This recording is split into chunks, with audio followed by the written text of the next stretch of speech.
Motor రవాణా కార్మికుల సంక్షేమానికి రాజకీయ పార్టీలు ప్రాధాన్యత ఇవ్వాలని పార్టీల మేనిఫెస్టోలో ఇందుకు సంబంధించిన నిర్దిష్టమైన విధానాలు ప్రకటించాలని లారీ, టాక్సీ, ఆటో, బస్సులు డ్రైవర్లు, వర్క్ మెకానికల్, ఎలక్ట్రీషియన్, పెయింటింగ్ తదితర రవాణా రంగంలో ప్రతినిధుల తరపున జేఏసీ కమిటీ రాష్ట్ర అధ్యక్షులు ముచ్చకర్ల సత్యనారాయణ డిమాండ్ చేశారు.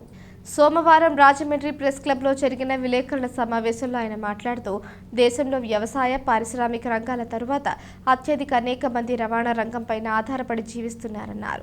ప్రభుత్వాలకు కోట్ల రూపాయలు ఆదాయ రూపంలో ట్యాక్సులు చెల్లిస్తూ రాష్ట్రాలు దాటి కుటుంబాలను విడిచి నిద్రమాని సమాజానికి సేవలు అందిస్తున్నారన్నారు. పప్పు, ఉప్పు, నిత్యావసర వస్తువులు రవాణా ద్వారా అందిస్తున్న డ్రైవర్ల సంక్షేమాన్ని నిర్లక్ష్యం చేయడం తగదన్నారు. గత ఎన్నికలలో వైఎస్ జగన్మోహన్ రెడ్డికి వినతి పత్రం సమర్పించామని తెలిపారు.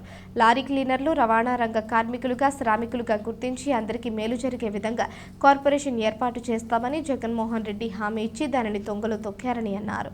రాష్ట్రంలో 40 లక్షల మంది కార్మికులను నిరుత్సాహపరిచారని అన్నారు. వాహనమిత్ర పథకం 10,000 రూపాయలు వాహన యజమానులకు మాత్రమే లబ్ధి పొందుతున్నారన్నారు. ప్రొఫెషనల్ డ్రైవర్లను లబ్ధిదారులుగా చేయమని అడిగిన స్పందన లేదని ఆవేదన వ్యక్తం చేశారు. చట్టసభల్లోనూ మోటార్ కార్మికులకు ప్రాతినిధ్యం కల్పించాలని డిమాండ్ చేశారు. సుమారు 40 లక్షలకు పైగా ఉన్న మోటారు కార్మికుల డిమాండ్ మేనిఫెస్టోలో పెట్టి సమస్యలు పరిష్కరించిన వారికే మద్దతు ప్రకటిస్తామన్నారు. పలు విభాగాల నాయకులు పి ఆదినారాయణ, కొత్తపల్లి వీరభద్రరావు, రామినేని మస్తాన్ చౌదరి, దొమ్మేటి శంకర్రావు, కిరణ్ కుమార్, గంగాధరం, కొండ తదితరులు పాల్గొన్నారు. ఇవాళ టిప్పర్ డ్రైవర్కి వీరాంజనేయని టిప్పర్ డ్రైవర్కి మరి చట్టసభలో స్థానం కల్పించడం వల్ల జగన్మోహన్ రెడ్డి గారిని అభినందిస్తున్నాం. అలాగే మరి ఎన్నికల మేనిఫెస్టోలో జగన్మోహన్ రెడ్డి గారు మేము ఇచ్చింది ఏంటంటే వాహన మిత్ర పథకం ఈవేళ మీరు 4 లక్షల మందికే మీరు ఇస్తున్నారు. అయితే సుమారు 12 లక్షల మంది ఉన్నారు. ఆటోలు అయితే, ట్యాక్సీలు అయితే, ఓనర్ కమ్ డ్రైవర్స్ ఇవాళ 4 లక్షల మందికే మీరు ఇస్తున్నారు.